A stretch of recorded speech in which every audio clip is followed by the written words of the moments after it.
오늘 공공신학의 눈으로 읽는 성경 6번째 시간이고요. 지난 5주간, 그리고 오늘 6주차까지 함께 이렇게 잘 마무리할 수 있게 돼서 저도 다행이고, 또 함께 해주셔서 감사합니다.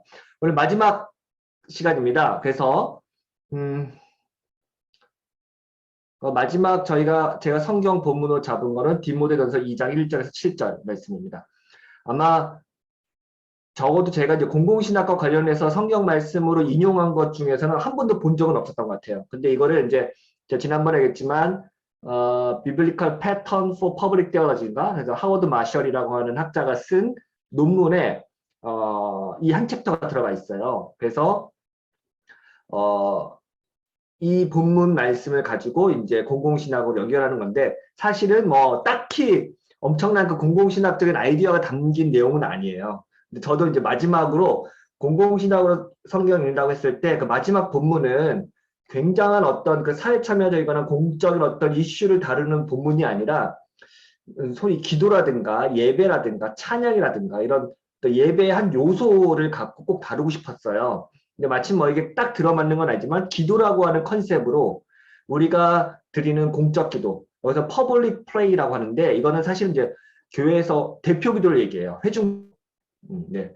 자, 이제 뭐, 퍼블릭 플레이어 할 때 뭐, 장로님이 앞에 나서 대중기도, 그 회중기도, 그걸 말하는 건데, 자, 이게 우리가 이제 혼자 개인 기도, 프라이빗 프레이가 아니라 퍼블릭한, 그러니까 공예배라든가, 혹은 뭐, 장소가 어디든 상관없지만 다 함께 드리는 기도, 요걸 의미하거든요. 근데 이 기도, 우리가 예배 시에 사용하는 이 대표 기도라고 하는 이 행위가 어떻게 하면 우리가 공적인 참여와 연결될 수 있을까를 이제 고민하는 게 저희 어떤 과제였는데, 이 본문 말씀이 약간 그런 걸 담고 있어서 좀 정해봤습니다. 오늘은 모르겠어요. 제가 시간이 좀 나머지 좀 더 본문 그 설명을 길게 했는데 제가 이제 하나씩 간단하게만 설명을 드리도록 하겠습니다. 마지막 본문은 이제 기도에 대한 겁니다. 예, 그래서 제가 이제 공공신학 강의를 몇 번 하다 보니까 이런 질문이 많이 나와요. 제가 이제 그래서 교회의 사회 참여라든가 교회의 어떤 공적인 어떤 이슈에 대해서 관심을 가진다고 얘기를 하면은 이런 질문을 하는 거죠. 지금 말씀하신 교회의 사회 참여에 대한 예시, 그 예화는 굳이 교회가 아니어도 이미 다른 기관이나 단체에서 하고 있는 일들은 아닌가요? 오히려 교회보다 훨씬 더 전문적으로 잘하고 있는 일들입니다. 그래서 교회가 뭐 다양한 사회봉사 할 수 있잖아요. 근데 왜 굳이 교회가 그 일을 해야 할까요? 라고 하는 질문. 또 하나, 교회가 사회 참여에 앞장서고 그리스도인들이 책임 있는 시민으로 세상을 섬길 때 세상 사람들과 다른 그 무엇이 있어야 하지 않을까요? 그러니까 다 같이 하더라도 그러면 우리가 교회에서 하나 혹은 우리가 뭐 우리 동사무소에서 하는 어떤 시민으로 참여나 이 뭐가 다르지? 라고 할 때 다른 게 별로 없다고 한다면 굳이 교회의 공적 참여가 어떤 의미가 갖고 있을까? 그 독특성은 뭘까? 질문할 수 있잖아요. 그러니까 기독교 고유의 도덕적 특징이나 어떤 특별한 행동 혹은 어떤 특별한 어떤 뭐 동기부여나 이런 건 다를 수 있겠죠. 모티베이션이 다르고 어떤 그거에 대한 어떤 우리가 하는 그 목적, 펠롯은 다를 수 있어요. 근데 이제 그 참여 자체가 다른 단체와 뭐 비슷하다. 그럼 이게 뭐 굳이 왜 교회가 이거 하라고 부르나 이렇게 생각할 수 있는 거죠. 그러니까 요거는 이제 충분히 이해 갈 만하고 적절한 질문이라고 생각을 하는 거죠. 정당한 질문도 깊이 생각할 내용이에요. 교회는 사회복지기관도 아니고 구호사업을 하는 비영리 단체도 아닙니다. 물론 이제 교회는 이제 NGO 단체의 법에 이제 준하긴 하지만, 그러니까 구체적인 사회적 현안에 관심을 기울이고 적극적으로 참여하는 것도 중요하지만 그 일 하라고 이 땅에 세워진 기관이 아니잖아요. 그러니까 하나님께서 교회의 존재 이유와 사명을 망각하고 온통 세상 돌아가는 이야기로 교회가 가득하다면 굳이 뭐 교회가 이유 있어요? 그러니까 교회에서 사회적인 이슈, 정치적인 이슈 너무 말을 안 하는 것도 답답한데 오히려 반대로 교회 갔더니 막 그런 얘기만 해. 그러면 뭐 의미 없잖아요. 왜 굳이 거기 그 얘기를 해야 되지? 이렇게 생각할 수 있잖아요. 그러니까 사실 또 선한 사업, 좋은 일은 교회보다 다른 단체들이 훨씬 더 잘하죠. 왜냐하면 전문적으로 교육을 받고 전문적인 시스템과 전문적인 제도를 통해서 막 하기 때문에 교회가 아무리 잘한다고 하더라도 거기 따라갈 수 없는 거거든요. 그렇다고 한다면은 그 일은 교회가 왜 굳이 해야 되냐 이렇게 질문. 정당하죠? 예.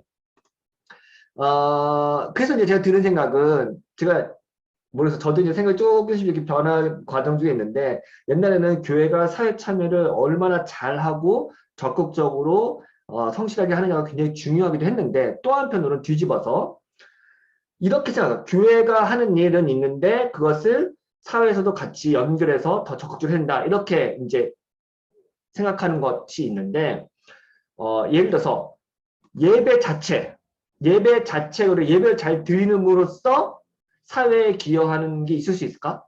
그러니까 예배를 잘 드리면 우리는 공적인 이슈나 사회적인 이슈나 참여에 좀 더 적극적일 수 있을까? 요게 가능할까요? 근본적으로 비슷한 질문이 있습니다. 예배를 우리가 드리면 사람이 바뀔 수 있을까요? 이런 거. 혹은 우리가 기도를 하나님께 드려서 정말 우리가 거룩한 성화의 과정을 겪으면 우리가 사회 참여라든가 정치의 이슈라든가 다양한 것들에 더 관심을 갖고 뭔가 더 올바른 하나님이 원하시는 행동을 할 수 있을까? 이런 게 고민인 거죠. 그러니까 왜냐면 우리가 기도라고 하는 것, 예배라고 하는 것, 혹은 말씀 선포를 이거는 굉장히 종교적인 어떤 카테고리에 속하는 건데 이것 자체가 사회적 효과, 정치적 효과를 만들어낼 수 있을까? 이런 게 이제 그러니까 이 방식, 매주 교회에서 드리는 예배 자체가 세상을 섬기는 일.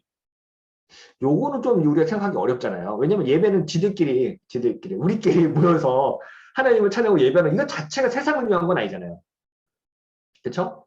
세상을 섬기는 행위는 아니잖아요. 근데 그렇게 될 수 있을까?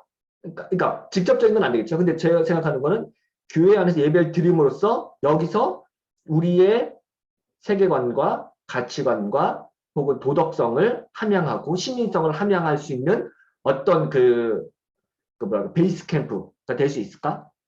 그 훈련 장소 될 수 있을까? 소위 이제 윌리엄 캐버너라고 하는 사람은 야전병원이라고 했거든요. 그러니까 전투 현장에서 다친 사람들이 병원에 와서 바로 치료를 받잖아요. 그렇죠? 근데 이게 너무 중요한 거죠. 세상에서 교회는 야전병원과 같다. 다시 이제 나가는 거죠. 예, 그런 이제 장소인 거죠. 이 야전병원은 전투 중에, 그러니까 전쟁이라는 전시 상황에서 굉장히 중요한 역할을 하는 거죠. 이 자체가. 그렇죠? 이게 야전병원이 직접 여기서 뭐 무기를 만들거나 혹은 뭐 군사 훈련을 가르쳐 주는 건 아닌데 그런데도 불구하고 전시 상황에서 야전병은 없어서는 안 되는 거죠. 예.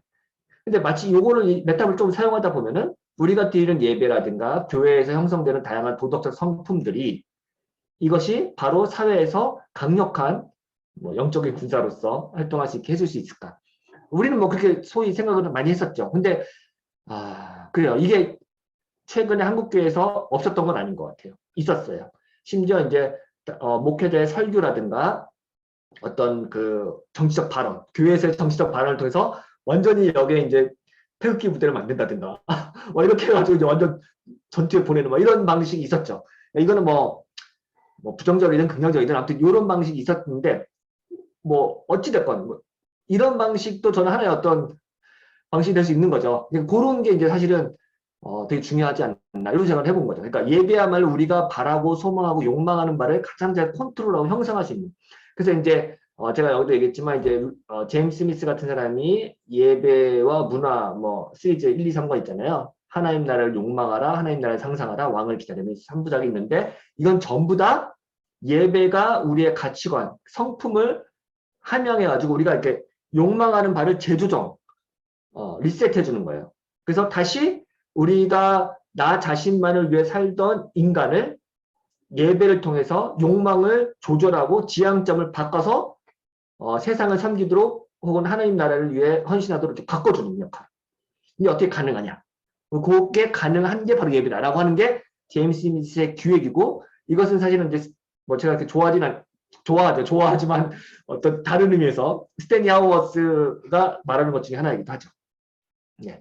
그렇게 한다면 사실은 우리가 교회에서 예배를 드리는 어떤 요소들을 보면은 딱히 뭐 그렇게 엄청나게 나한테 어떤 세상에서 어떻게 행동해야 되는지를 가르쳐주는 요소가 뭐가 있을까? 여러분 뭐 찬양을 부를 때, 주기도문, 사도신경 할 때, 혹은 성시 봉독할 때, 성경 봉독할 때, 대표비로 들을 때, 목사님 말씀 들을 때, 헌금할 때, 뭐 이런 순서들 있잖아요. 이 순서들에서 딱히 나한테 뭐, 이 습관적으로 들고 뭐 그냥 그런 거지 이게 대단하게 내가 세상에서 어떻게 살아야지 되면서 그 내 욕망과 습관을 형성하는데 엄청난 영향을 주는 것 같지 않잖아요. 예, 요게 이제 그래서 저도 사실은 가장 큰 고민이고 어떻게 이 예배라고 하는 그 포맷 속에서 그 예전 속에서 그 한 인격체와 한 공동체를 이렇게 뭐랄까 포메이션 할 수 있는가, 형성할 수 있는가. 요게 이제 굉장히 중요한 요즘에 이제 예배학에서 많이 얘기하는 거고 저도 공공신학에서 이제 예배와 우리의 종교적인 어떤 활동과 공공성을 연결하는 것 되게 중요하다. 근데 이건 제가 다시 한번 말씀드리지만 처음에 말씀드렸던 그리스도인이 사회에 나가서 적극적으로 소셜 액션을 하는 것 말고 예배 자체가 우리의 예배 자체가 그런 인성과 성품을 만드는 데 어떤 기여를 해서 자연스럽게 이 사람들이 사회에서 어떤 방식으로 그런 활동을 할 수 있는가를 이제 고민하는 게 조금 포인트가 다를 수 있다. 그게 그럴 수도 있겠지만, 네. 그래서 이제 그런 부분에서 이제 고민이 많고, 이제 그런 고민이 지금 이 디모데전서 2장 1절에서 7절까지 말씀 다 담겨 있냐, 그거는 뭐 별개의 문제지만, 저의 어떤 그 문제의식이고, 그 문제의식을 담고 있는 그 기도라든가, 말씀 혹은 예배에 대한 부분들을 연구할 필요가 있겠다라고 해서 얘기했습니다. 네. 일단은 그 조금 성역 공부처럼 해보면요. 디모데전서는 고난과 어려움 시기를 통과하고 있는 여러 교회의 지도자에게 보낸 바울의 편지라고 해요. 바울이 세운 교회에 적어도 두 가지 문제가 발생했습니다. 먼저 바울이 전한 복음과 다른 복음을 전하는 이들, 이단이 드러난 거죠. 그래서 여기는 구약 성경을 자기 마음대로 해석하고 추측하고 논쟁하는 걸 좋아했어요. 그래서 어떤 이들은 그리스도인들이 먹어도 되는 음식, 먹지 말아야 하는 음식 요거 갖고 싸웠고 또 어떤 이들은 결혼 제도에 대해서 딴일을 걸었습니다. 또 교회 안에서 이렇게 뭐 여러 가지 파벌로 그냥 논쟁을 신학 논쟁을 한 거예요. 근데 교회 안에서 이렇게 한번 교리 논쟁이나 신학 논쟁이 불고 이렇게 일어나면은 이게 대번에 그냥 파당이 갈려지고 개판 나눠주고 이제 엄청 싸우는 거잖아요. 네. 두 번째 문제는 교회 내 계급 갈등. 이거 계급 갈등 문제는 사실은 그 초대교회를 연구하는 분들한테 굉장히 중요한 이슈 중에 하나입니다. 왜냐면은 여기 성경에 보니까 부유한 여인들이 나타났고, 그러니까 잘 사는 여인들이 나타났고, 이제 아주 화려한 장신구를 머리에 하고 화려한 옷을 입고 교회에 왔어요. 한껏 멋을 부리면서 자신의 부를 과시했는데 이런 모습이 교회 안에서 위화감을 조성했고 실제로 이제 먹는 문제 또 갖고 잘 사는 사람들이 먼저 먹고 못 사는 사람 뒤늦게 왔는데 먹을 게 없고 교회에서 이러면 화나죠. 먹는 거 같고 그러니까 이런 분쟁의 문제가 사실 초대교회의 현실적인 문제였고 이런 것 때문에 이제 굉장히 교회 안에서도 위화감이 조성된 거죠. 계급 갈등 때문에. 그래서 이 디모데전서는 교회 지도자들이 이런 상황에 대처할 수 있도록 돕기 위해 쓰인 책이다라고 이제 말하더라고요. 그러면서 디모데전서 1장에서는 바울은 복음의 핵심을 알려주고요. 그리고 나서 2장에서 구체적으로 무엇을 해야 되는지 이야기를 하는데 여기서 바로 기도에 대해서 이야기합니다. 여기 디모데전서 2장 1절인데 제가 네. 그러므로 내가 첫째로 권하노니 모든 사람을 위하여 간구와 기도와 도구와 감사를 하되 이렇게 나옵니다. 그러니까 먼저 첫 번째로 너희들이 할 것은 모든 사람에서 기도하라 라고 얘기하는 거야. 그러니까 지금 교회 상황이 장난이 아닌데 이 상황에서 바울이 제시하는 거는 기도였다는 거죠. 그러니까 뭐 네, 저희 뭐 가쁜 사람 말 썼는데 지금 시컷 싸우고 있는데 이 상황에서 기도부터 합시다라고 하는 게 분위기가 좀 그럴 수 있겠다는 거죠. 예, 그래서 바울은 첫 번째로 분쟁 가운데 있고 어떤 문제가 당면했을 때 우리 가장 먼저 가장 중요하게 기도합시다라고 말했던 거죠. 예, 뭐 물론 뭐 모르겠어요. 뭐 제가 여기 쓴 거는 옛날 복음주의 진영에서 빵이 먼저냐 복음이 먼저 이런 논쟁 했었잖아요. 뭐 아시는 분은 아실 텐데 뭐 로얼 사이드 책이 나올 때 한참 그런 얘기 했었죠. 그러니까 이제 어려움이 처했으면 바로 당장 지금 먹을 거 주고 물 주고 혹은 분쟁을 해결하지 무슨 놈의 기도냐라고 말할 수도 있다는 거죠. 예. 근데 뭐 여기 썼지만 뭐 죽어가는데 죽은 사람 살리는 게 먼저지 거기서 뭐 사형리 절하는 게 먼저겠어요. 예, 당연히 배고픈 사람 먹을 거 주는 게 먼저지 거기 갖고 생사 왔다 갔다 하는 사람 앞에서 뭐 말씀드리면 빵 줄게 뭐 이런 비열한 짓 하면 안 되잖아요. 그런 일은 없겠지만 예. 아무튼 그런 게 사실은 이제 빵이 먼저냐 복음이 먼저냐 혹은 뭐 문제 해결이 먼저냐 기도가 먼저냐 혹은 뭐 실질적인 참여가 먼저냐 아니면 뭐 영적인 어떤 뭐 기도하면 이런 거 있을 때 만약이라도 이제 일단은 일반적인 상황에서 우리가 할 수 있는 거는 기도가 먼저 된다라고 하는 게 사도 바울의 저는 진단이라고 생각하는 거예요. 예. 그래서 분명 바울도 현실적인 대안, 뭐 교리적인 논쟁 해결, 재판 혹은 뭐 이거 뭐 할 수 있겠지만 사도 바울이 먼저 했던 건 기도였다. 우리 먼저 같이 기도합시다라고 하는 게 사도 바울의 제안이었기 때문에 이것이 이제 굉장히 중요하다. 기독교인에게는 적어도 저는 그렇게 생각하고요. 이게 우리가 처한 상황에도 그래도 적용된다고 생각해요. 우리가 뭐 지구촌의 문제라든가 혹은 우리 대한민국의 문제라든가 혹은 각 개인의 문제, 공동체 문제 다 있겠지만 그리스도인이 할 수 있는 거는 기도다 먼저. 네, 아주 본성으로 제가 가고 있는데 당연하면서도 가장 중요하다. 라는 게 첫 번째 저는 오늘 마지막에서 하고 싶었던 얘기인 것 같아요. 제가 여기다가 Truth and Reconciliation Commission이라고 하는 TRC라고 하는 진리와 화해위원회를 제가 소개했는데요. 여러분이 뭐 이거는 제가 많이 뭐 언급하기도 한 건데 그 1994년도에 남아프리카 공화국의 최초로 흑인 대통령이 세워졌어요. 넬슨 만델라죠. 그리고 근데 여기 이제 보이지만 이제 1948년부터 1999년까지 백인과 흑인을 그 오피셜한 그러니까 학교라든가 혹은 뭐 취업이나 혹은 공무원이라든가 어떤 행정 그래서 전부 다 분리시킨 공식적으로 분리시킨 거를 이제 아파르테이트라고 하는데 이때 이제 모든 백인들이 정권을 장악했으니까 굉장히 차별이 많았죠. 그리고 심지어는 뭐 그러니까 공식적으로 이렇게 차별을 하니까 실제로 이 시민들의 삶에서는 엄청난 그 폭력과 살인이 많았어요. 그러니까 정부가 이미 딱 공식적으로 이렇게 차별을 딱 해버리니까 여기서는 뭐 그런 폭력적인 게 있지 않지만 이렇게 해버리니까 실제로 그 서민들의 삶에서는 뭐 백인들이 뭐 흑인들 뭐 때리고 뭐 죽이고 뭐 돈 가져가고 뭐 이런 게 엄청 나왔거든요. 물론 반대도 마찬가지.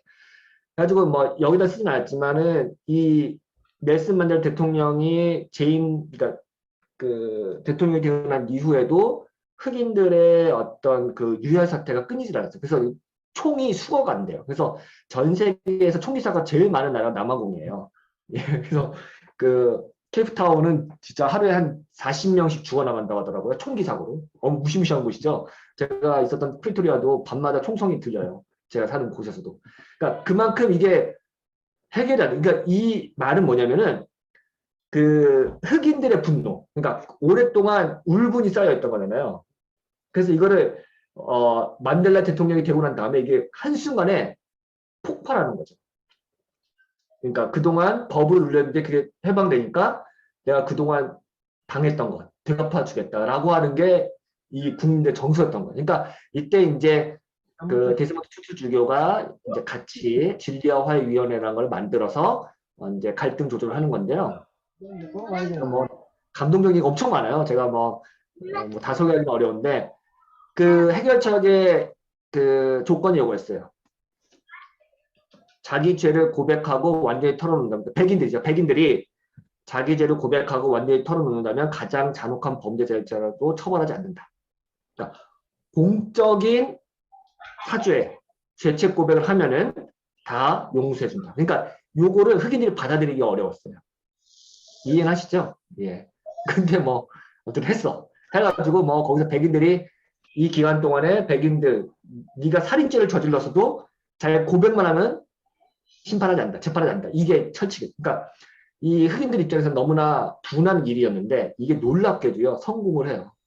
예, 대단하죠. 예. 그러니까 이제 노벨 평화상 받은 건데 근데 재밌게도 이 그 위원회가 제가 정확하게 보니까 한 10명 조금 안팎이었는데 종교가 다양하고 직업도 다양하거든요.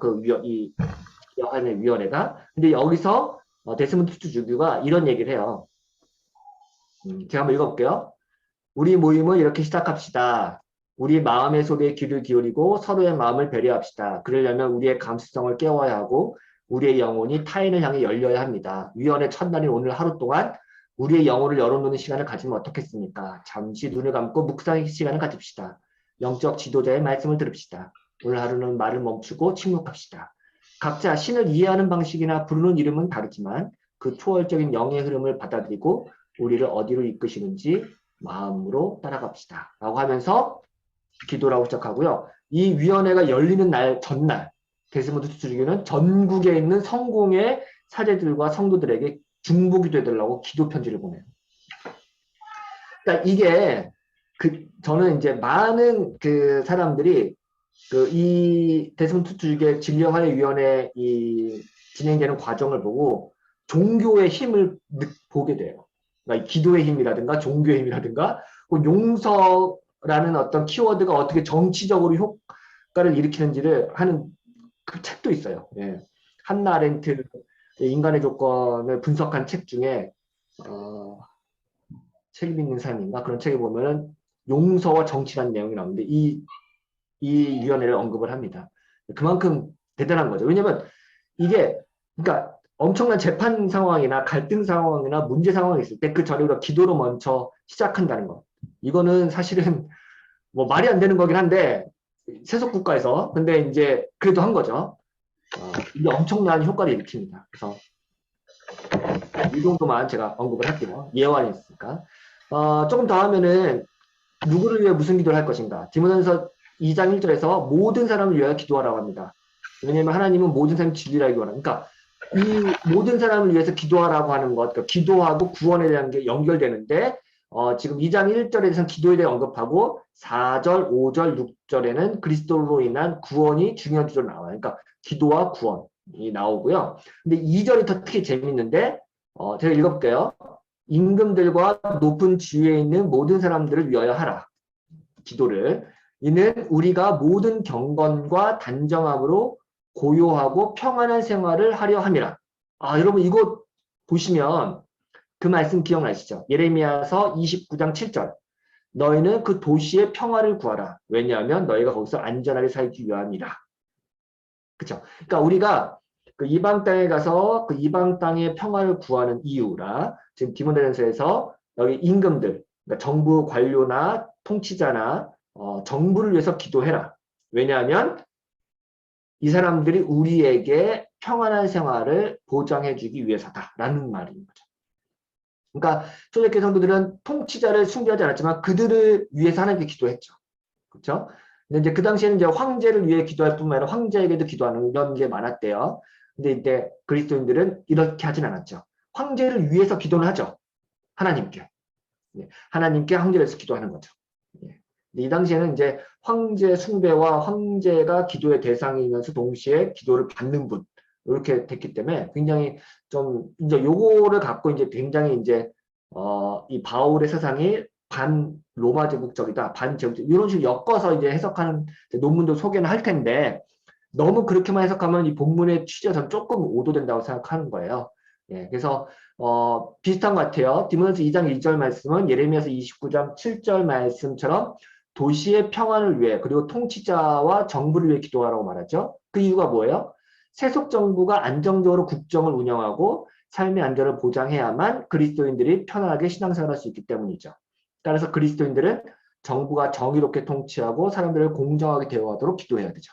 그러니까 우리가 소위 그냥 교회에서 장로님들이 그 뭐 정부와 그 대통령과 정부 위정자를 위해서 기도하는 그거하고 사실 다르진 않은 것 같아요. 예, 비슷한 어떤 맥락인 것 같아요. 네. 뭐 우리가 기도할 게 뭐 여러 개 있겠죠. 뭐 그래서 그러니까 여기 보면은 우리가 모든 경건과 단전함으로 고요하고 평안한 생활을 하려 함이라. 그러니까 우리가 할 수 있는 거를 하기 위해서는 정부가 그걸 안전하게 보호해 줘야 된다라고 하는 뉘앙스잖아요. 이해하셨죠? 그러니까 정부가 사람들의 권리를 보호하고 그들의 안전과 생활을 존중할 수 있도록 기도하는 거죠.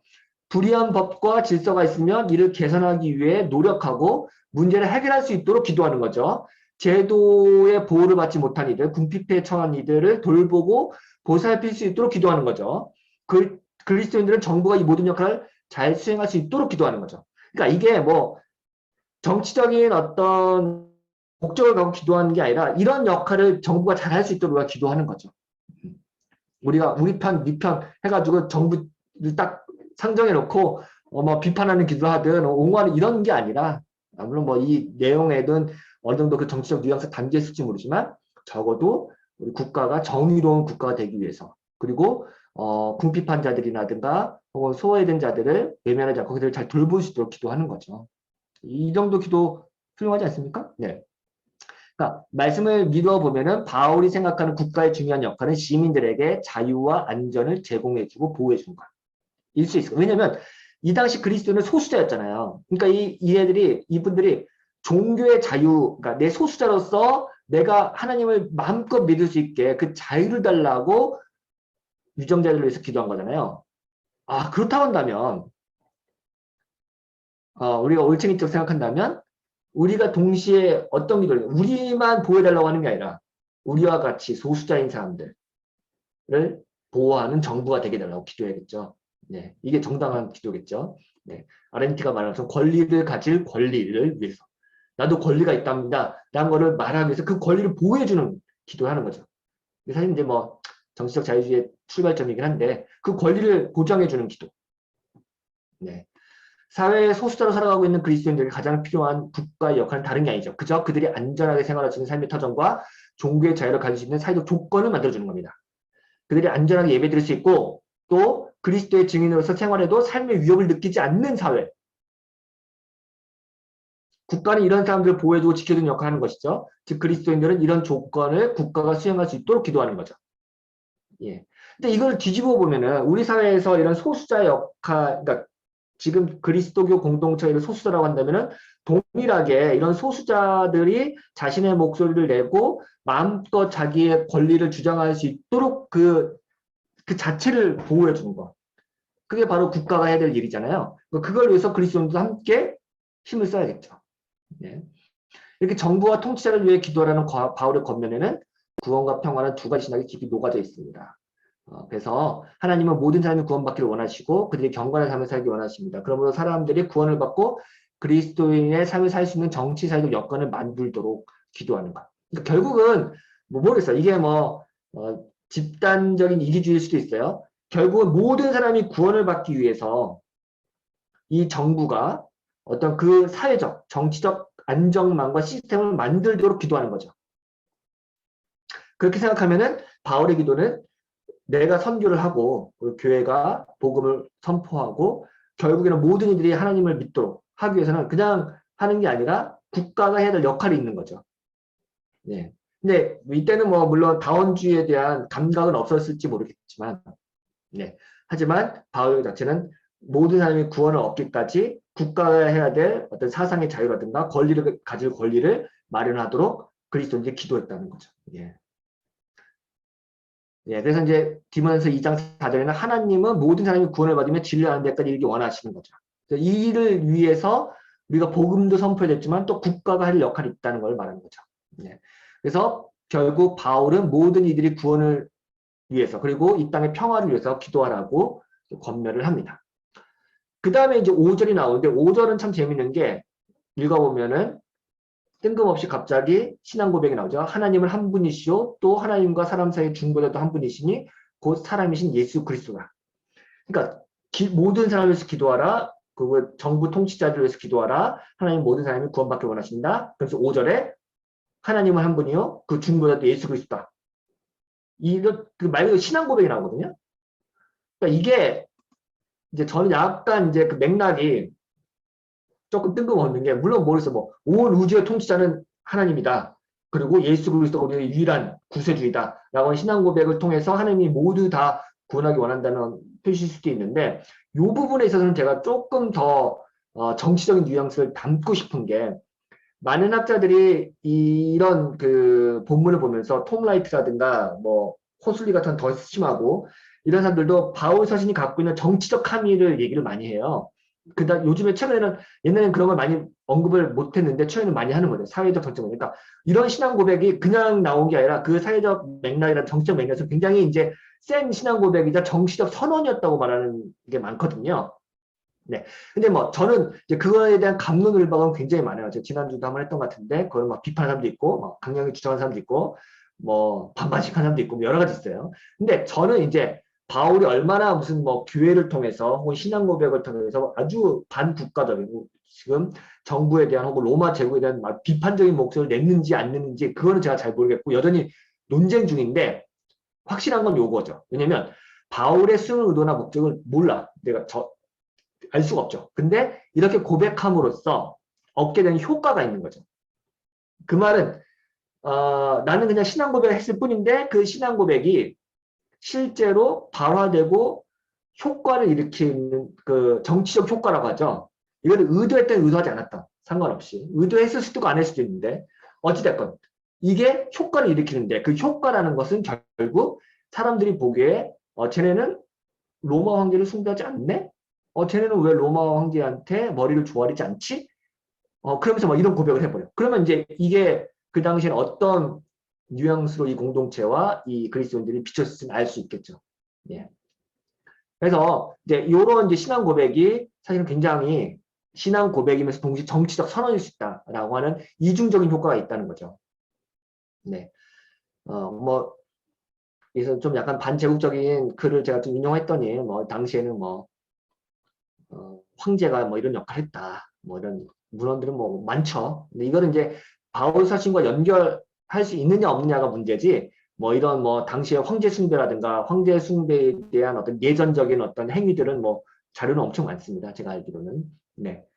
그러면 제가 좀 연결하고 싶은 건 이런 거예요. 사회적으로 중요한 이슈나 문제가 발생했을 때 정치적으로 진실을 규명하고 불의를 지적하고 할 때 교단이나 교회에서 성명서를 발표하곤 합니다. 그래서 최근에도 뭐 로잔 언약이라든가 케이프타운 선언, 뭐 그 이전에는 여러 가지 있었죠. 새로운 신앙 고백서를 만들기도 해요. 대표적으로 여러분이 아시는 바르멘 선언서. 이거는 나치가 독일에 엄청난 그 영향력을 미치고 독일 기독교 연맹이라고 하는 그 95% 정도의 독일 교회가 히틀러에 찬동했을 때 고백교회의 목회자들이 모여서 바르멘 선언서를 하고 이제 저항했던 문서 중에 하나입니다. 남아프리카 공화국도 이 영향을 받아서 1986년인가요? 뭐 정확한 기억 안 나는데 80년대에 벨하 컴패션이라고 해서 벨하 신앙 고백을 만들어요. 그리고 이제 이 신앙 고백이 이제 아파르테이트를 저항하는 그 목회자들이 했고 여기서도 이제 엄청나게 이 신앙 고백 참여한 사람들은 뭐 박해를 받았죠.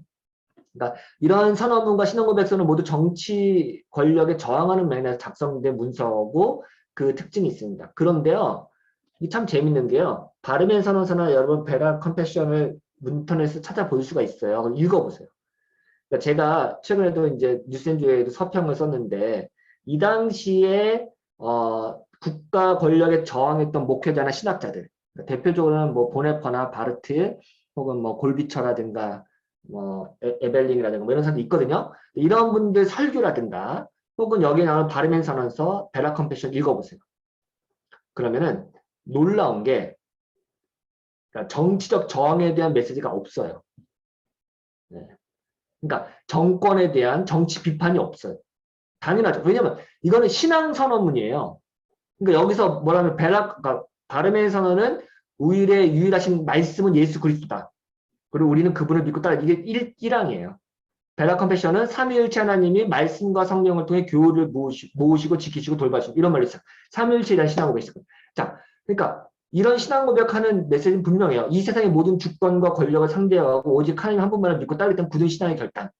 그러니까 이 엄혹한 시절에 신앙 고백을 다시 강력하게 하는 거예요. 이게 엄청난 효과를 일으켜요. 그러니까 바르멘 선언서는 예수 그리스도 우리의 유일한 구세주에 대한 신앙 고백을 강력하게 했을 뿐인데도 불구하고 요게 자체가 갖고 있는 정치적 효과. 나치 히틀러가 아니라 우리는 예수다라고 하는 상대화시키는 세상 권력을 상대화시키는 효과가 있는 거죠. 네. 그래서 이런 것들을 통해서 그리스도인들은 신앙 고백이라든가 그러니까 벨라 컴패션은 조금 더 진전됐어요. 그래서 어떤 사회적 이슈에 대한 굉장한 그 기독교 언어로 순화해서 이렇게 표현을 했어요. 그러니까 벨라 컴패션은 지금 개혁교단에서 하이델베르그 신앙 고백이랑 뭐 웨스트민스터 또 뭐야 벨직 컴패션인가 이런 거 종교개혁이 만들었던 신앙 고백에 이어서 지금 네 번째 신앙 고백으로 채택이 됐어요. CRC 교단에서 그 엄청난 근데 이게 굉장히 그 정치적인 이슈가 강하게 들어가 있으면은 그 교단 전체의 신앙 고백으로 그 인정하기가 쉽지 않았을 텐데 약간 이 신앙 고백이 굉장히 보편적인 언어로 쓰였단 말이에요. 무슨 얘기인지 아시겠죠? 제가 하는 얘기는 그 우리가 믿는 하나님에 대한 충성, 로열티라고 하죠. 그 충성과 우리의 삶의 유일한 구원자 예수 그리스도에 대한 강력한 신앙 고백이 때로는 이런 정치적인 박해 가운데라든가 독재 상황에서는 굉장히 강력한 신앙의 저항의 표시가 될 수 있다는 거죠. 예. 예. 그래서 어찌 보면은 이런 신앙 고백과 또 기도와 제가 이제 디모데서 이야기하면서 이런 것들이 잘 보여주고 있는 게 우리가 드리는 기도가 사실은 위정자를 위한 기도이면서 동시에 우리의 신앙 고백을 잘 엮어내면은 어떨 때는 저항의 고백으로 또 어떨 때는 또 이 국가가 정부가 좋은 선한 일을 할 수 있도록 우리가 중보기도하는 그런 역할 동시에 할 수 있다라고 하는 걸 제가 보여드렸습니다. 예. 문제는 제가 마지막으로 여기서 드는 거는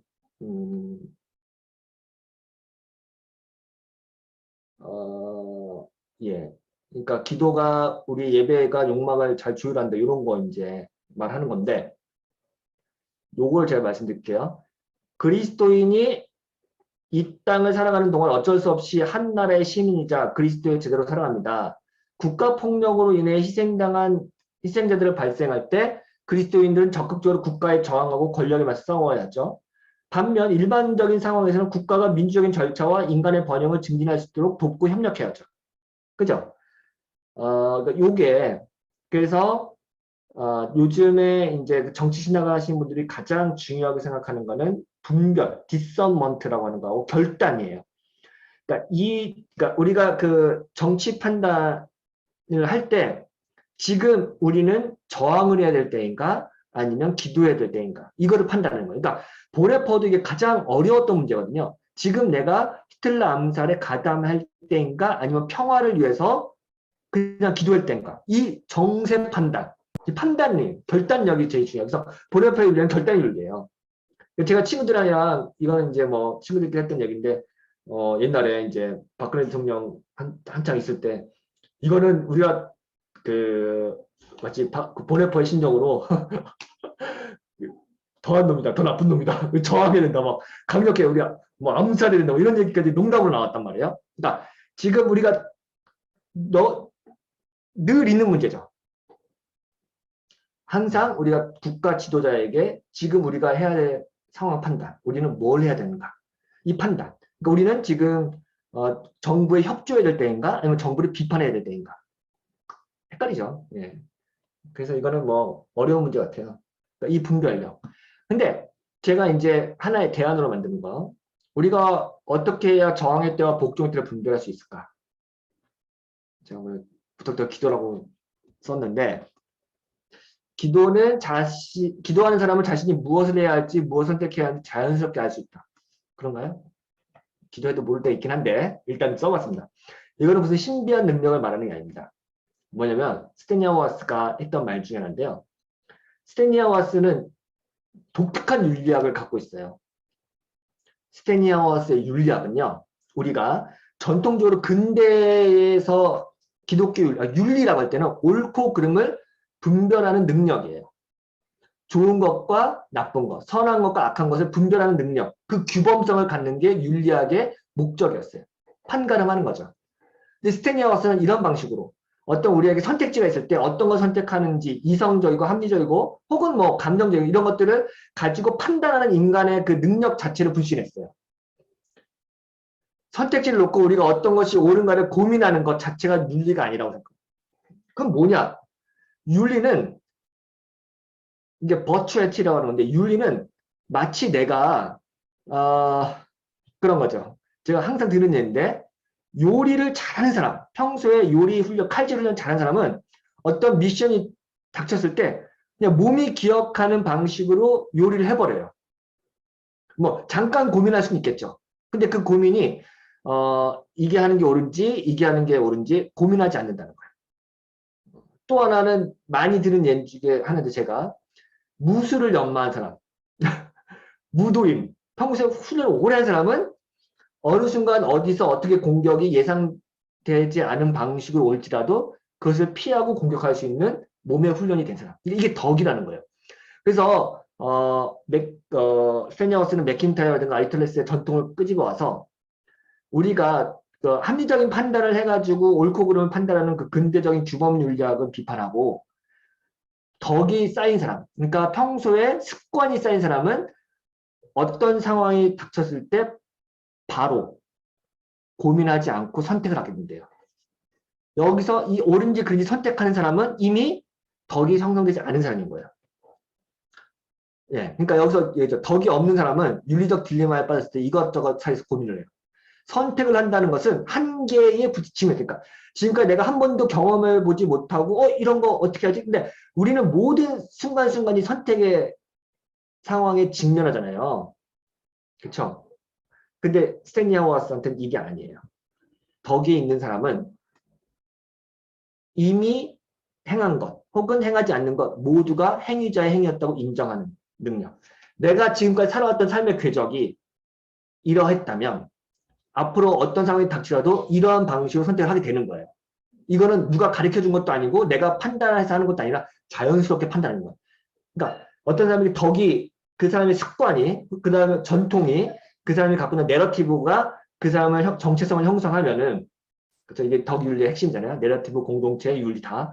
그러면 어떠한 순간에도 어떠하게 행동하도록 나는 프로그램화되고 세팅화된 거예요. 그게 덕이라는 거예요. 예, 그래서 되게 중요하다.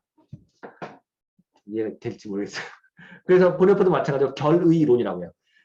내가 어떤 상황에 직면했을 때 요걸 선택할까, 요걸 선택할까. 고민하는 게 결의론인데 이 결의론은 잘못된 윤리론이다. 오히려 그리스도인의 제자면은 예수 그리스도라면 이 상황에서 어떻게 행동했을까? 바로 대답이 나온다는 거야. 예수님이라면 어떻게 했을까? 고민하지 않는.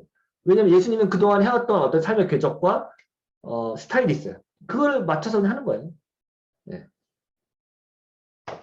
그래서 스탠리 하워스도 그렇고 제임스 심스도 그렇고, 그러면 이 덕은 어떻게 형성되냐? 예배죠. 기도죠. 뭐 뻔한 얘기인데 이것도 뭐 물론 비판할 점 엄청 많습니다. 제가 제 스스로 비판을 많이 할 수 있음에도 불구하고 교회에서, 공동체에서, 예배에서, 기도에서 우리가 평소에 약한 자, 소외된 자, 억압받는 자, 권리를 박탈당한 자에 대한 감수성을 어떻게 우리가 형성하고, 또 성경에서, 전통에서 우리가 고아와 과부와 나그네를 돌보는 것, 혹은 어떠한 상황에서 예수님이 가르쳤던 그 메시지와 말씀들을 내면화하고 계속해서 체득한 사람, 그런 사람들은 이 사회에서 어떤 이슈가 터졌을 때 그거에 대해서 바로 어떤 게 옳은 행동인지 알 수 있다는 거예요. 너무 이상적인 말인가요? 네, 아무튼 그래서 기도가 사실은 그동안 이것을 하는 가장 중요한 행위였다라고 할 수 있겠다는 거죠. 네. 마지막으로 한 건 이제 기도가 인간의 마음을 형성하는 굉장히 중요한 거면서 동시에 신비로운 영역, 그렇죠? 그것도 되게 중요하겠다. 왜냐면 하나님께서 이 세상에서 하시는 일은 우리가 다 인과관계로 파악할 수 있는 것도 아니고 우리가 뭐 다 설명할 수 있는 그런 것도 아니잖아요. 그러니까 예수 그리스도의 능력과 그 힘이 어떻게 작동할지 모르니까 우리가 겸손을 기도하는 거죠. 예. 그 기도는 하나님이 하실 일에 대한 신뢰이기도 하고요. 이런 것들을 이제 마지막에 약간 은혜롭게 끝나는 걸로 했습니다. 예를 들어서 우리가 그 복음 전도와 그리고 우리가 이웃에게 선을 베푸는 것, 이제 결국은 그게 어떻게 연결될 수 있을까도 고민이 되긴 하는 것 같아요. 예. 그러니까 우리가 뭐 어떤 목적을 해서 우리가 전도의 목적을 위해서 옆에 사람 도와줬어. 뭐 이런 거 예를 들어서 그렇게 좀 연결될 수도 있고, 내가 이렇게 착하게 존이란 거는 결국 예수 그리스도의 이름을 결국에 딱 제시하기 위해서였어. 뭐 할 수도 있겠고, 뭐 여러 가지가 있을 수 있잖아요. 지금 말씀하신 것처럼 다 뭐 맞는 그 어떤 충분히 많이 고민해볼, 그리고 우리가 그동안 많이 고민했던 주제였던 것 같기도 한데, 그러니까 제가 요즘 드는 생각은 서양에서 결국에 그 서양 기독교에서 굳이 전도를 할 필요가 없었던 이유 두 가지가 있었는데, 제가 생각할 때 처음에는 지금 제가 다룬 모든 본문들은 기독교가 소수자였다는 것을 상정하는 본문들을 위주로 한 거예요. 그러니까 여러 번 강조했지만 생존 자체가 어떤 그 기독교 공동체의 목적이야.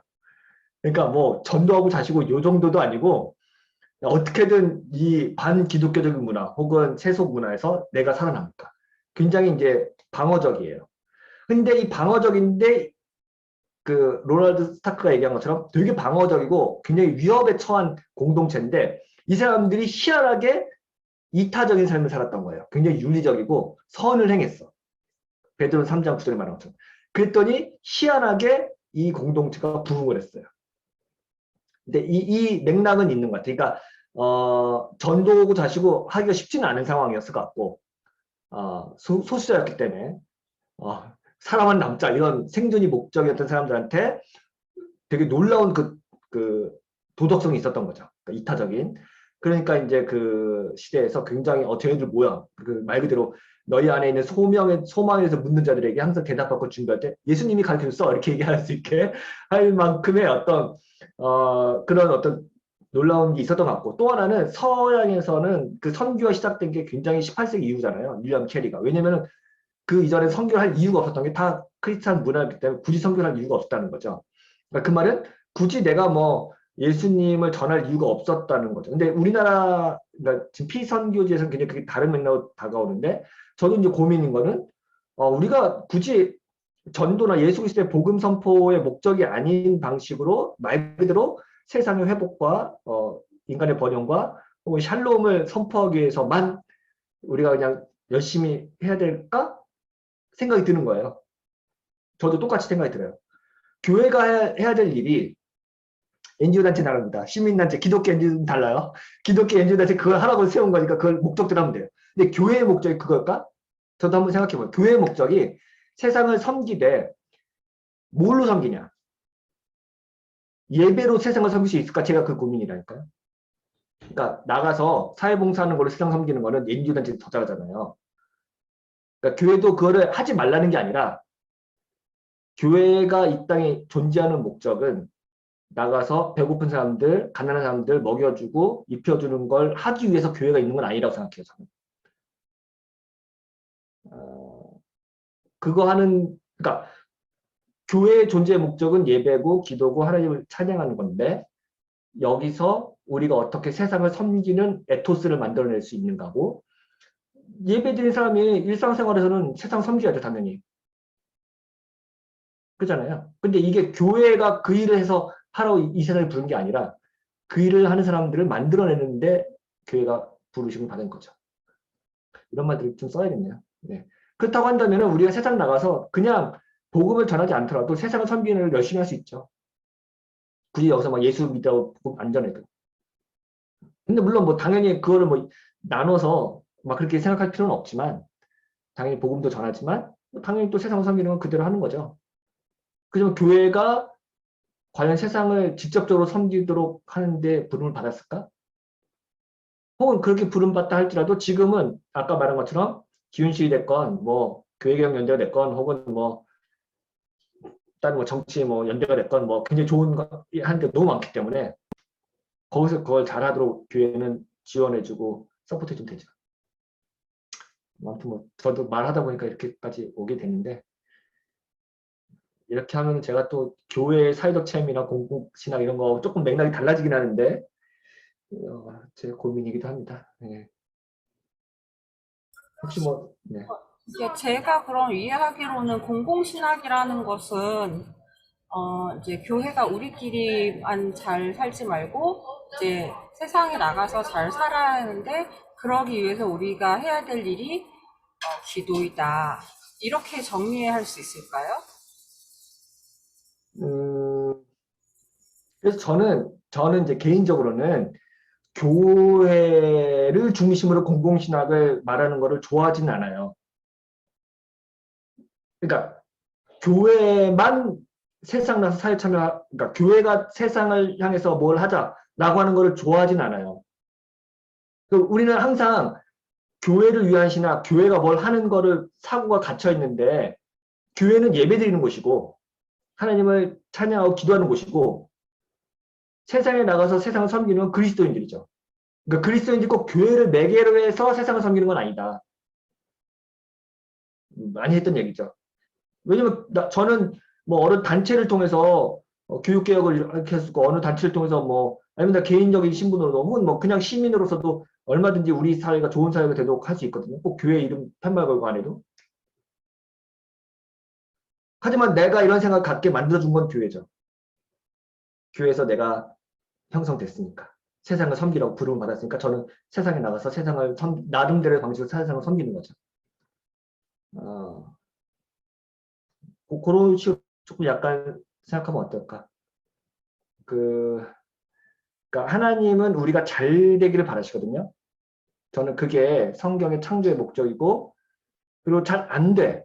하나님 원하시지 않는 삶이에요. 뭔가 고난이나 고통을 하나님께서 원하신다고 저는 생각하지 않아요. 그런 신은 아니죠. 우리가 믿는 신이 너 고난 좀 당해봐. 그래야 진짜 인간 될 수 있어. 이걸 원할까? 아니에요. 저는. 그렇게 우리의 고난 주는 걸 기뻐하시는 신이 아니거든요. 또 반대로 지금 우리가 깨어진 세상에 살고 있지만 다시 원래 샬롬, 원래 에덴 동산, 원래 우리가 진짜 보시기에 좋았다고 하는 그 아름다운 모습으로 다시 회복되길 원하는 게 기독교의 구원이고 재창조잖아요.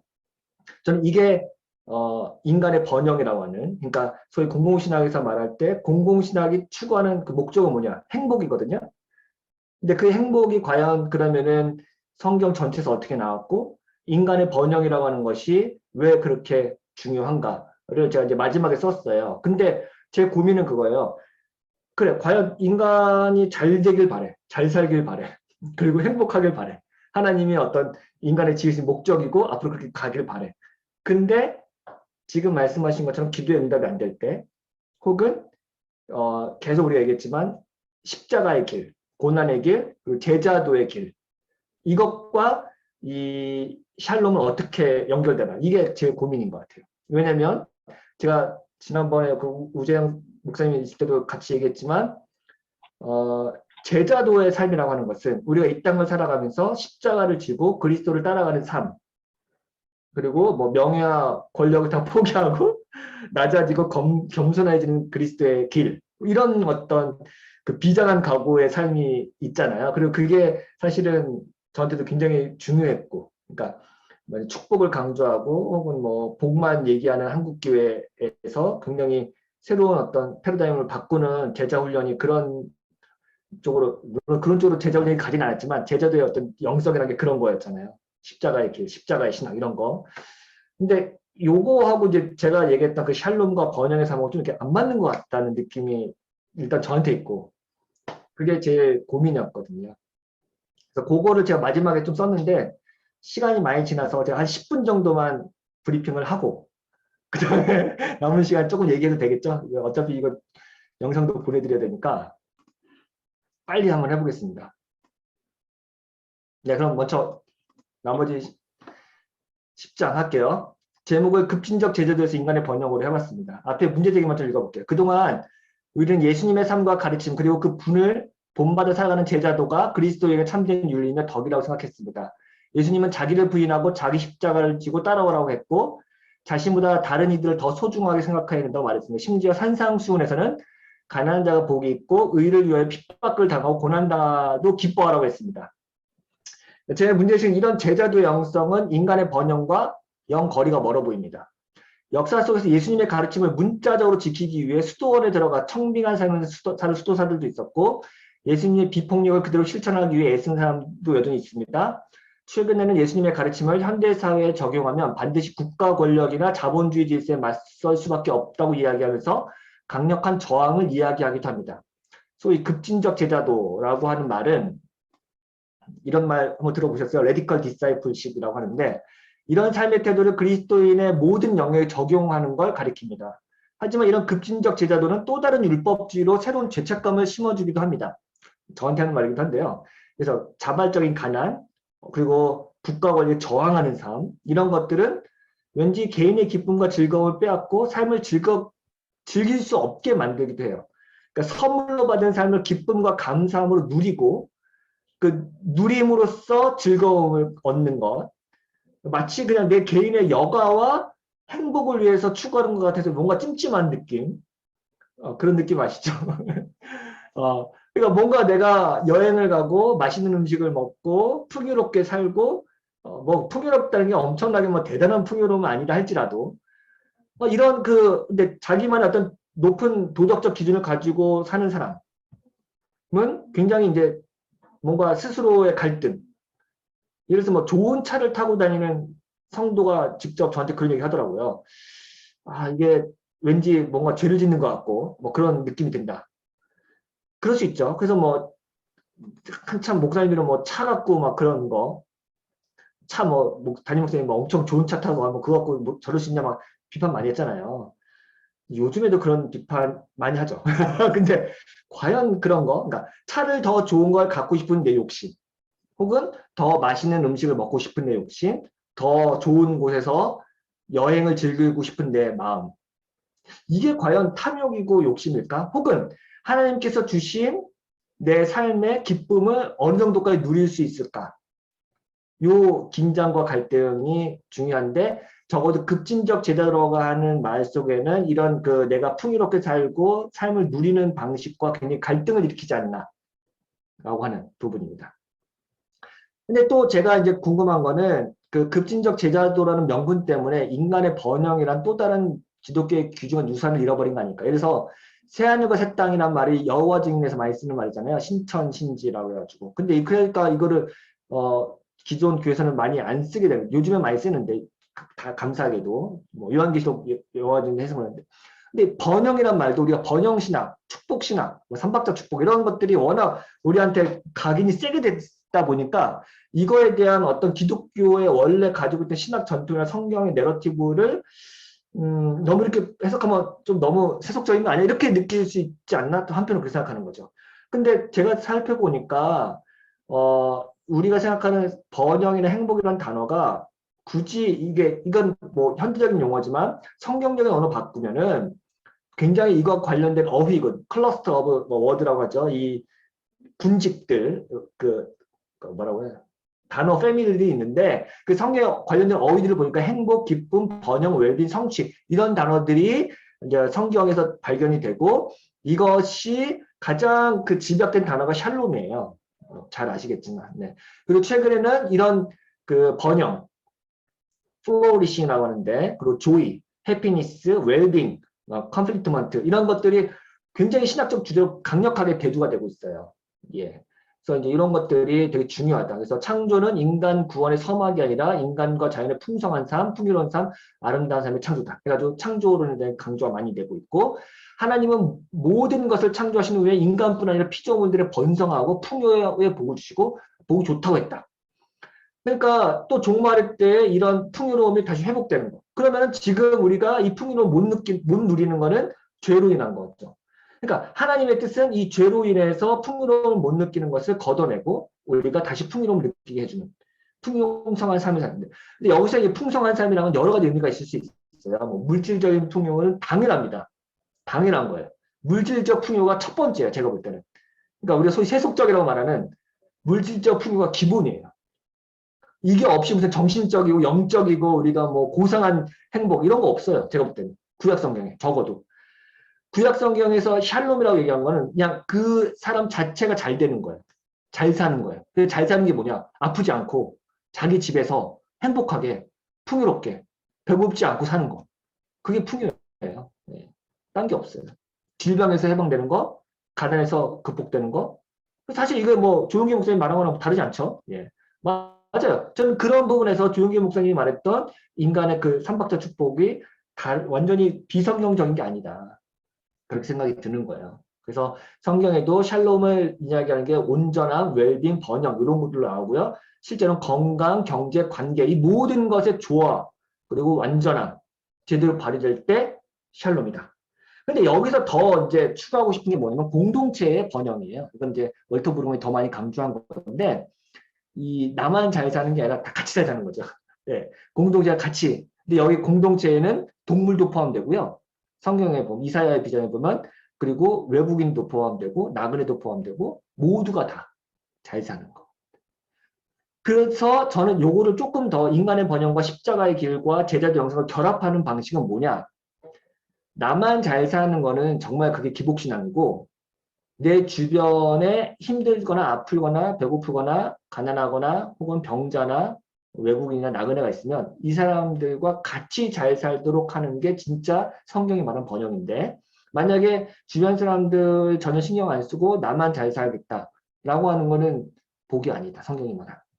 저는 그렇게 생각하는 거죠. 그래서 여기 이제 말했지만 너무 어린이, 노약자, 장애인, 동물까지 배제하지 않고 모두 함께 잘 사는 그리고 관계가 회복되는 거.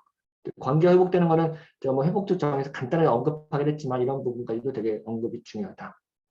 그래서 그런 말이고 또 하나는 이거는 이제 베드로전서 3장 13절에 보면 또 너희가 열심으로 선을 행하면 누가 너희를 행하리요. 열심으로 행하라 라고 하는 열정에 대해서 얘기를 한 건데 요즘 같은 시대에 열정을 내서 내가 뭔가 좋은 일을 하는 게 되게 힘든 시대인 거죠. 왜냐하면 열정이란 거는 내가 선을 행하되 열정적으로 하기가 어려운 건 지금 나 혼자 먹고 살기도 빠듯하고 나 혼자 생존하기도 어려운 시대가 돼버린 거예요. 그렇잖아요. 내 한 몸 가누기, 내 한 멘탈 잡기도 힘든 세상에서 다른 사람들까지 도와주고 그 사람들을 위해서 사는 게 굉장히 어려운 시대가 돼버린 거죠. 그래서 이런 시대에 열정이 사그라들 수 있는데 어떻게 열정을 회복할 것인가 이게 되게 중요하다라는 생각이 들고요. 뭐 제가 그렇다고 뭐 대안이 있는 건 아직 그런 식에 써지 않았고요. 화평케 하는 자는 복이 있나니 라고 하는 산상수에 나오는 말씀 요거는 평화와 만들다 그러니까 합성된 거라는 말이 있죠. 그래서 평화를 만드는 사람 그러니까 그리스도인들은 그냥 행복해 그냥 평안해 그냥 뭐 별 탈 없어 무소식 이소식이야 이런 상황의 평화를 꿈꾸는 사람들이 아니고 샬롬을 한 사람은 샬롬을 만드는 사람 샬롬을 가져오는 사람 이런 뜻을 말하는 거예요. 적극적인 평화다. 그래서 샬롬을 창조하고 만들고 형성하고 건설하는 거. 이게 그리스도의 사명이다. 그래서 이 샬롬의 상태를 나뿐 아니라 다른 사람에게 동물에게 피조세계까지 끼치는 것. 이게 이제 바로 샬롬의 특징이다. 라고 하고요. 조나단 패닝턴이라고 하는 학자는 저도 최근에 알게 된 학자인데 산상수훈과 인간의 번역이라는 책을 썼고 이걸 번역이 됐는데 참 독특한 책이에요. 여기 산상수훈은 굉장히 그 평화주의자들이 급진적 제자들의 모범과 같은 본문이잖아요. 그잖아요. 희생하고 감내하고 폭력에 그대로 노출된 오른밤 치면 왼밤 돌려대는 막 이런 성경 본문이니 그 가난한 삶을 굉장히 강조하는 것 같은데 이걸 어떻게 인간의 번역과 엮어서 대단한 책인데 내용은 조금 복잡하고 어려운데 아무튼 이 책에 보니까 패닝턴이 기독교에서 말하는 번영의 특징 세 가지를 얘기해요. 하나는 하나님과의 관계에서만 번영이 일어난다. 두 번째는 종말의 때에 그것이 완전하게 경험될 거다. 세 번째는 그건 선교적이고 재차선적이며 바깥 세상의 중심을 두고 있다라고 하는 겁니다. 다 의미가 있어요. 그 번영이라고 하는 것은 하나님과 나의 관계가 번영이에요. 그리고 하나님과 나와의 언약 관계가 성경의 첫 번째 목적이고 번영은 그로부터 파생되는 어떤 거예요. 그러니까 번영 자체가 목적이 아니라는 거예요. 이게 기독교의 번영의 특징이고 두 번째는 종말론적인 특징이에요. 이 성경이 말하고 있는 온전한 번영은 종말에 가서야 실현될 거예요. 그 말은 뒤집어 말하면 지금 우리가 있는 세상은 고난과 아픔이 있어요. 그래서 인간의 번영은 상실, 갈망, 고통, 박해 등 행복, 기쁨, 만족, 평화가 결합된 역설적인 방식으로만 경험돼요. 이 땅에서는. 예, 그게 이제 특징이라는 거예요. 그래서 이게 참 아쉬운 거죠. 이게 그러니까 죄로 어그러진 세상, 깨어진 세상에서는 인간의 번영과 샬롬이 사실은 이제 고통이나 박해하고 연결돼 버렸어요. 그래서 진정한 완벽한 회복은 종말의 때에 있을 거라는 게 이제 기독교 번영의 특징이에요. 세 번째는 창조 세계의 회복이에요. 여기는 아까 얘기했듯이만 이 하나님의 샬롬이 온 세계에 퍼지는 것이 기독교의 특징이라고 얘기해요. 그러니까 인간의 영역을 넘어서요, 이거는. 네, 이런 것들이 중요하다라고 얘기합니다. 그래서 요것만 좀 하고 말게요. 기독교에서 말하는 인간의 번영은 마냥 현세적인 복만을 강조하지 않습니다. 고난과 역경은 분명히 우리 삶에 실제로 존재하고 여전히 우리 삶을 위협합니다. 또한 신학적으로는 번영하는 삶과 제자도의 영성, 십자가의 길은 양립하기 어려워 보입니다. 잘 먹고 잘 사는 삶은 고난과 희생과 자기 내어줌과 서로 어울리지 않아 보입니다. 성경에서 말하는 행복한 삶과 예수 그리스도를 따르는 삶, 그리스도의 남은 고난에 동참하는 삶을 어떻게 연결할 수 있을까요? 질문에 대해서 또 다시 질문해 봅니다. 그렇다면 진짜 잘 먹고 잘 사는 삶은 무엇일까요? 진짜 행복한 삶은 무엇일까요? 라고 하면서 제가 이제 이스라엘 공동체에서 어떻게 더불어 같이 잘 사냐 이런 거에 대한 말씀 몇 개 나눴어요. 레위기 19장 말씀 여기도 보시면 알 테고요. 또 나그네들을 환대하는 게 원래 이스라엘 백성들의 정체성. 왜냐면 자기네들이 원래 나그네였으니까. 나그네를 환대하는 게 너희도 그렇게 하라. 이렇게 나오는 거고요. 네. 진정한 번영은 옆에 있는 이웃이 안전한 삶을 유지할 때 비로소 나도 가능해진다. 잘 사는 삶은 결국 자신의 소유를 비워서 타인의 삶을 부여하게 할 때 나 역시도 행복한 삶을 살 수 있다라고 하는 걸 좀 쭉 적었습니다. 이거는 제가 이제 그 정치 철학자 중에 뭐 여기 쓰지 않는데 로널드 드워킨이라고 하는 그 학자가 있는데 이분은 그런 얘기를 했어요. 우리 사회가 예를 들어서 제가 나중에 뭐 교통사고로 장애인이 될 수 있잖아요. 그러면은 한순간에 삶이 확 바뀌거든요. 근데 이 학자는 뭐라고 하냐면 우리 사회가 정말로 진짜 평등해지려면 내가 우리 사회의 장애인을 위한 세금을 따로 내는 거예요. 음. 그러면 또 반대로 제가 이제 실직을 당할 수도 있잖아요. 그러면은 그거에 대한 사회 안전망을 다 만들어 놓는 거예요. 그러니까 누구나 잠재적인 장애인이다. 누구나 잠재적인 실업자다. 누구나 잠재적인 뭐가 될 수 있다. 그러니까 우리 사회의 안전망을 미리 사회가 만들어 놓는 거예요. 그렇게 함으로써 우리 사회가 누구든지 나라고 떨어지지 않게 안전한 보호망을 만들어주는 것. 그게 원래는 실제로 자유주의 국가에서 내가 행복해질 수 있는 삶의 방식 중에 하나다라고 말하니까 우리 사회는 내가 뭐 실직이 되더라도 혹은 내가 다치더라도 혹은 내가 어떤 일이 당하더라도 결코 지금 내가 살고 있는 삶의 환경을 바꾸지 않아도 돼. 그래도 안전한 사회라는 걸 느끼게 해주는 거예요. 근데 그렇게 되려면 어떻게 돼야겠어요? 우리 사회가 그런 시스템을 만들고 그거에 대한 재정을 만들고 또 동시에 내가 그런 사람을 도와주는 어떤 세금을 내든가 혹은 그런 거를 위한 어떤 안전장치를 만들어 내가 이미 그 헌신을 해야 돼요. 그래야만 우리 사회가 같이 이렇게 평균치가 되는 거예요. 그래서 로널드 드워킨은 굉장히 자유주의 철학자임에도 불구하고 우리 사회가 안전한 사회가 되기 위해서는 이제 그런 식의 그 안정체를 만드는 걸 굉장히 강조하는 사람 중에 하나인데 저는 굉장히 공감이 많이 됐어요. 그러니까 결국은 내가 지금 잘 사는 게 좋은데 내가 뭔가 세금을 더 내면은 못 살게 되잖아요. 근데 이 못 살게 되는 게 사실은 우리 주변 사람들을 잘 살게 하는 방법 중에 하나고 다른 궁극적으로 내가 노인이 되거나 혹은 내가 위험에 처했을 때 나를 보호해 주는 거기 때문에 이게 뭐 자연스럽게 뭐 사회 갈등 요소라든가 뭐 사회 폭력이나 이런 것도 현실적으로 줄어들 수도 있고요. 다양한 것들 범죄들이. 그러니까 이런 방식으로 이건 제가 이제 밑에 나가는 현실적인 방식이 여러 가지 이제 간단하게 예시를 적었는데 이런 방식으로 내가 진짜 행복하기 위해서는 옆에 사람들이 같이 행복하지 않으면 결국 나 혼자 행복할 수 없다는 거를 조금 더 이렇게 간단하게만 적었습니다. 그래서 그런 거하고 또 하나는 그 책임윤리를 많이 하는 사람들 중에 하나가 지속 가능한 경제 얘기도 하고 지속 가능한 사회 얘기하잖아요. 근데 책임윤리에서 대표적인 게 어린이하고 환경이에요. 왜냐면은 지금 당장 나한테 유익을 주는 대상은 아니에요. 나한테 뭐 이득을 가져다주는 사람들이 아니에요. 환경과 어린이는. 근데 우리 사회가 지속 가능하기 위해서는 끊임없이 계속 투자해야 되고 돌보아야 할 대상인 거죠. 그래서 이제 그 한스 요나스 같은 사람은 이제 어린이와 이제 환경을 대표적으로 제시하거든요. 그러니까 가장 연약하고 가장 약하고 가장 돌봄을 못 받는 대상. 인간으로서는 어린이를 상정하고 그 자연세계 무생물이기 때문에 말을 못하는 무생물이기 때문에 우리가 함부로 대할 수 있는 거죠. 하지만 요거를 이제 잘 돌볼 때 같이 그 소위 생태계가 건강해야 나 스스로도 결국은 잘 살게 된다라고 하는 연결된 사고를 보여주는 거죠. 물론 이건 뭐 자연과학적이나 뭐 인문학적인 걸로 쭉 이렇게 풀어낼 수도 있긴 한데요.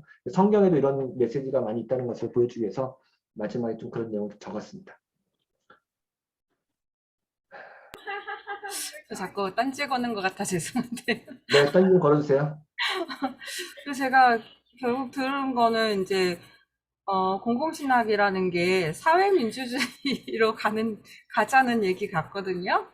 그러면 크리스찬들이 사회민주주의자가 되어야 되는 건가? 아니면 반대로 사회민주주의자들이 다 크리스찬은 아니잖아요. 그러면 그리스도인이라는 걸 어떻게 구별하고 어떻게 복음을 전하죠? 그런 의문이 듭니다. 네.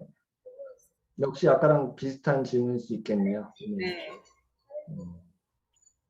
아마 교회는 제, 제 예언인데 교회는 주님 오실 때까지 항상 이 상태로 소수자로 남을 거예요. 그 말은 그러니까 모든 사람이 다 기독교인이 되는 세상이 돼서 사회민주주의가 이루어지는 게 아니라 교회는 그냥 교회대로 지금의 역할을 꾸준하게 소수지만 뭐 없어질지도 모르겠죠. 하지만 소수로서 계속 남아서 그 사회에 그 역할을 하고, 사회는 사회대로 진보를 하든 발전을 하든 퇴락을 하든 퇴보를 하든 뭘 하겠죠. 그럼 우리는 그리스도인으로서 그리스도인들이 막 퍼져가지고 그리스도인들이 만든 어떤 세상을 꿈꾸는 게 아니라, 그러니까 그리스도인들이 사회 문제를 꿈꾸는 어떤 그런 꿈꾸는 게 아니라, 교회는 그냥 교회도 소수로 있고 사회는 사회대로 발전할 텐데 그리스도인도 사회가 발전하는 거에 어떤 이바지라거나 역할을 할 수 있잖아요. 만약에 우리 사회가 사회민주로 가는 게 가장 좋은 이상이라고 생각한다면 그렇게 하면 되죠. 기독교 국가가 아니어도 그냥 세속 국가가 그렇게 되면 어때요? 그리고 세속 국가가 사회민주화 되고 나는 교회 다니고 이렇게 하면 이중적으로 생각해야지, 이걸 연결해서 생각해 버리면은 기독교인들이 사회민주를 꿈꾼다? 오케이. 그럴 수도 있고 아닐 수도 있는데, 설령 사회민주를 꿈꾸지 않더라도 교회는 계속 교회 다니고 이 국가가 공산주의가 되더라도 그건 공산주의 국가에 계속 사는 거죠. 이건 뭐 기독교적이다 아니다 그러고 말할 수는 있긴 하겠지만, 뭐 그 역할을 하는 거는 내가 시민으로서 사회민주를 바꾸기 위해서 뭐 열심히 혁명을 일으키건 정치 활동을 하겠죠. 이건 기독교인으로서 하는 걸 수도 있겠지만 뭐 그거 좀 구분할 수도 있지 않을까? 그 생각이 드네요. 예, 그리고 아까 그 기도에 대해서 다 말씀 못 드렸는데, 그러니까 기도라는 게 꼭 이렇게 해주세요. 예스라는 대답을 받기 위해서 하는 게 아니라고 저는 생각하거든요. 근데 기도 응답 받았다. 그러면 내가 원하는 걸 이루어 주셨다라는 식으로 많이 얘기하는 것 같아요. 근데 아까 그 기도 부분을 언급을 하셨잖아요. 거기에서 그냥 기도를 해야 된다가 아니라 우리가 어떤 기도를 해야 되는지를 조금 더 깊게 얘기해 주시면 좋을 것 같아요. 그래서 저는 기도도 내 욕망을 채우는 기도, 소위 하고 내가 바라는 거, 저는 기도의 기본이라 생각해요. 한편으로. 그러니까 내가 아프지 않고 내가 뭐 맛있는 거 먹고 싶고 좋은 집에 살고 싶고, 이거는 인간의 기본적인 저는 욕망이고 욕구라 생각하는데, 아까 말 인간의 번영을 위한, 내가 정말 잘 살고 싶은 그 기준은 뭐 그때그때 달라지겠지만 적어도 최소한 내가 성경에 말한 아까 말한 것처럼 경제적으로나 신체적으로나 혹은 뭐 인간관계에서나 다 좋은 인간관계 맺고 좋은 건강 상태에서 돈 잘 벌면서 적어도 살고 싶잖아요. 그걸 기도해야죠. 저는 하나님이 그걸 원하신다고 생각한다니까요. 하나님이 원하시는 삶이에요. 저한테 원하시는, 인간한테 원하시는. 근데 그게 안 되잖아요. 우리 사회가 뭐가 됐든, 뭐 이유가 됐건, 뭐 가진 사람이 너무 가졌는 건지 아니면 내가 뭐 게을렀건 뭐가 됐든, 그럼 그거에 대해서 구해야죠. 저는 기도의 첫 번째는 무슨 고상한 기도, 뭐 하나님의 뜻을 구하는 기도, 그런 사람은 그런 기도 하라고 하고 저는 그런 기도는 두 번째예요. 적어도. 왜냐면 인간은 하나님한테 부르짖는 게 첫 번째 기도예요. 누가 부르짖어? 간절한 사람이 부르짖죠. 나 좀 살려달라고, 그게 첫 번째 기도예요. 이스라엘 백성들이 출애굽시켜달라고, 나 죽겠다고, 먹을 거 달라고, 하나님 나 구해달라고. 이게 첫 번째 기도죠. 그리고 하나님 그 기도에 응답하시죠. 근데 그거를 너무 죄악시하거나 뭐 부끄러울 필요 없다고 생각해요. 당연한 인간의 본능이고 그것 때문에 종교가 있는 건데 그거를 왜 이상하게 생각하면 안 돼요. 다만 그래서 제가 하는 얘기예요. 인간의 기본적인 욕망, 그리고 내가 잘 살고 싶은 거, 그리고 내가 갖고 싶은 거, 이 삶의 기본적인 건 난 하나님 원하시는 거다. 그리고 당연히 그건 내가 안 됐을 때 하나님께 요구하는 게 당연하다. 어린아이가 밥 달라고 하는 것처럼. 하지만 이 욕망이라고 하는 게 아까 얘기했듯이 나의 욕망으로 끝나지 않고 내 주변을 봤더니 나보다 더 힘든 사람이 있어. 혹은 뭐 나만 잘 사는 것 같아. 눈치가 보이면은 같이 잘 살게 더 기도하면 되죠. 같이 잘 살게 되라고. 근데 때로는 같이 잘 살려다 보니까 내가 좀 희생해야 돼. 아까 얘기했던 것처럼. 그러면 그걸 위해서 내가 자기 절제를 하고 십자가를 지는 거죠. 나 잘 살게 되려고 기도하려고 했더니 내가 잘 사니까 저 사람이 또 못 사는 것 같아. 내가 좀 더 가난해져야 그거를 다른 사람한테 나눌 때 이 사회가 좀 더 좋아지는 형평성이 올라갈 것 같아. 그러면 감내하고 내 욕망을 누르면서 기도하는 거죠.